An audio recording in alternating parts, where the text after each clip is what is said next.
ఏ ఆడబిడ్డనైతే కన్నీళ్లు పెట్టించినవో అదే ఆడబిడ్డ నిన్ను కన్నీళ్లు పెట్టే పరిస్థితికి తీసుకొచ్చింది. ఇలా వరంగల్కు ముఖ్యంగా పాలకుర్తికి డబుల్ ధమాకా. ఎంపీ ఎమ్మెల్యే ఇద్దరు ఎట్లున్నారు చూడండి, యంగ్ అండ్ డైనమిక్ ఇద్దరు.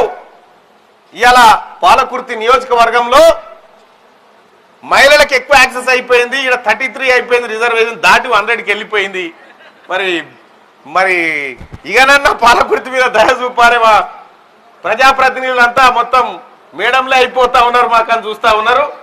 అది కాకుండా స్థానిక సంస్థల ఎన్నికల్లో సార్లను కూడా గుర్తించవలసిందిగా మీ అందరు రిక్వెస్ట్ చేస్తూ, ఇక కాంగ్రెస్ పార్టీ కార్యకర్తలకు ముఖ్యంగా గ్రామ స్థాయి బూత్ లెవెల్లో ఎవరైతే వర్క్ చేసినారో ఆ బూత్ లెవెల్లో మళ్ళీ ఒకసారి పట్టభద్రులను ఐడెంటిఫై చేసి వాళ్ళను కలిసి తీన్మార్ మల్లన్నకు ఓటేయడం వల్ల ఏం జరుగుతుందో వివరించి చెప్పాల్సిందిగా మీ అందరినీ రిక్వెస్ట్ చేస్తా ఉన్నా. మొన్న ఒక సర్వే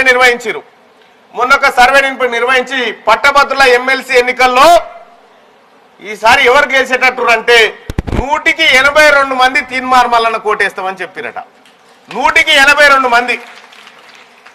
ఇక ఈ సర్వేతో ఏం చేస్తా ఉండు, నువ్వు నిలబడమంటారు. ఇప్పుడు టీఆర్ఎస్ లా నువ్వు నిలబడ రాదన్న ఈసారి అంటే నాకు వద్దాను ఒక ఆయన పోతుండు. రర్రీ చూసుకుందాం. పట్టభద్రుల ఎమ్మెల్సీలో ఈసారి కాంగ్రెస్ పార్టీకి పట్టం కట్టబోతా ఉన్నారు మేధావులంతా కలిసి. ఈ అంశం ఇటు పెడితే